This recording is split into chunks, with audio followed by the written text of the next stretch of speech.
नमस्कार साथियों, आज की बात डॉक्टर आलोक यादव के साथ सच पे नज़र पे आपका पुनः स्वागत है। साथियों, आज मासूम बेचारे अंधभक्तों के लिए पुनः बुरी खबर है। आखिरकार भी कैसे और कब तक वो सही को झुठलाते रहेंगे, कितना रफू करते रहेंगे। नई पे नई रिपोर्ट लगातार आ रही है। यूएन वर्ल्ड हैप्पीनेस रिपोर्ट 2021 आ चुकी है। मीडिया संस्थानों की खबरों से वो रिपोर्ट बाहर है। उस रिपोर्ट को सिलसिलेवार मैं आपसे को बताऊं, उससे पहले आप सभी साथियों से निवेदन है कि मेरे चैनल को सब्सक्राइब और लाइक और फॉलो ज़रूर करिएगा और अपने साथियों को शीघ्रता से जोड़िए, जिससे नवीन चिंतन और वो खबरें जो आपसे दूर रखी जाती हैं, आपको नहीं बताई जाती हैं, वो आप तक आसानी से पहुंच सकें।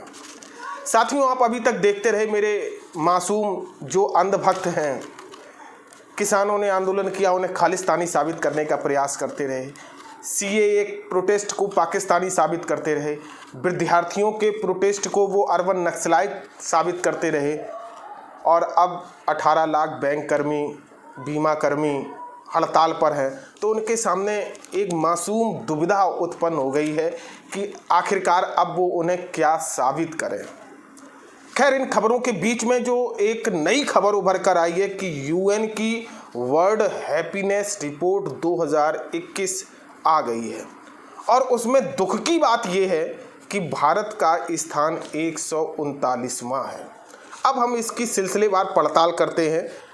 यह रिपोर्ट जो है गैर बराबरी, अन्याय और असमानता को लेकर दी जाती है। आप देखें कि इस रिपोर्ट के अनुसार भारत में गैर बराबरी, अन्याय, असमानता खुशी का दम घोंट रही है। ये तीन चीज़ें ऐसी हैं जो भारत में खुशी का दम घोंट रही हैं।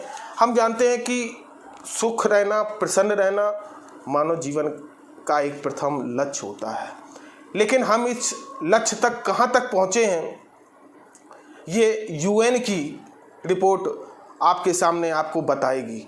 अभी तक बेचारे मासूम जो भक्त बेचारे थे, अंधभक्त उन्हें कहना ज़्यादा ठीक होगा, उन्होंने फ्रीडम रिपोर्ट, सीआई रिपोर्ट 2021 जिसमें लोकतंत्र के खतरे के बारे में बताया था, उन सबको रिजेक्ट कर दिया और कहा कि ये विदेशी साजिश है भारत को बदनाम करने की। लेकिन अब यूएन की हैप्पीनेस रिपोर्ट आई है, उनकी प्रतिक्रियाओं का इंतज़ार रहेगा कि इसमें भी वो क्या निकालते हैं। इस रिपोर्ट में आप देखेंगे कि यूएन ने 149 देशों को सम्मिलित किया है और 149 देशों में वो 1 से 10 पॉइंट तक विभिन्न सवालों को पूछकर उनके आधार पर निष्कर्षों को वो पहुंचते हैं। जैसे उनमें प्रश्न होते हैं कि उनके कुछ गलत होने पर उनके समाज का उन्हें कितना समर्थन मिलता है। दूसरा होता है कि उनका समाज कितना भ्रष्ट है, और तीसरा होता है वे कितने उदार हैं। ऐसे बहुत सारे प्रश्नों के आंसरों के आधार पर वो तय करते हैं कि कौन सा राष्ट्र खुशहाल है और कौन सा राष्ट्र में लोग ज़्यादा दुखी हैं। उस 149 देशों के सर्वेक्षण में भारत का स्थान 139वां आया है।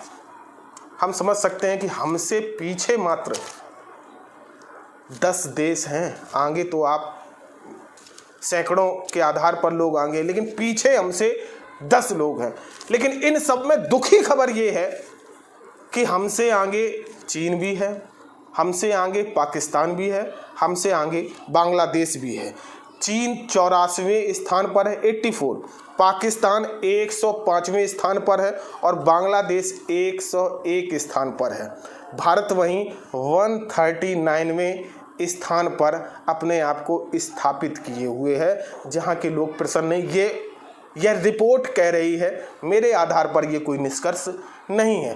अब हम ये भी जान लें कि हमसे नीचे कौन से देश आते हैं। अफगानिस्तान, जिम्बाब्वे, रवांडा, बोत्सवाना, ऐसे देश हमसे है सूची में पीछे रह गए हैं। सोचिए डंका कहाँ बज रहा है और हमारी तुलना अब किस प्रकार के देशों से की जाने लगी है। ये वर्ल्ड हैप्पीनेस रिपोर्ट है। आप देखिएगा कि जो फ्रंट के मीडिया चैनल हैं, जिन्हें कुछ लोग गोदी मीडिया चैनल भी कहते हैं, उनसे ये खबर आपको गायब मिलेगी। कोई डिबेट इस पे नहीं मिलेगी। कोई चिंतन, कोई परिचर्चा इस पे नहीं मिलेगी और इस खबर को लगभग दबा दिया सा गया है। खबर क्या मिलेगी कि विपक्ष से सवाल पूछा जाए कि इस देश में आतंकवाद क्यों है, इस देश में बेरोजगारी क्यों है, इसके लिए नेहरू क्यों जिम्मेदार है, नेहरू ने क्यों अभी तक कुछ नहीं किया, या उत्तर प्रदेश में विपक्ष में कौन लोग हैं, जबरदस्ती उनके मुख में माइक डाल के पूछने का और एक नया बवाल पैदा करने का एक प्रयास इस मीडिया के द्वारा किया जा रहा है। आखिरकार कब तक हम सच से भागेंगे? मेरे बेचारे मासूम अंधभक्त भी परेशान होंगे। उनसे निवेदन उनसे भी करना चाहूँगा कि भक्ति बहुत अच्छी है लेकिन अंधभक्ति ठीक नहीं है। ऐसा ना हो आप जिसके अंधभक्त हैं वो आपको गर्त में फेंकने का प्रयास कर रहा हो, भारत को विश्व गुरु नहीं भारत को बदनाम सा होने का एक प्रयास हो रहा हो, तो उनसे निकलने के लिए सभी को साथ में आना होगा, तभी हम विश्व गुरु बन पाएंगे। और निश्चित रूप से मेरी बातें कटु लेकिन आपके विचारों को नवीन प्रवाह जरूर दे रही होंगी।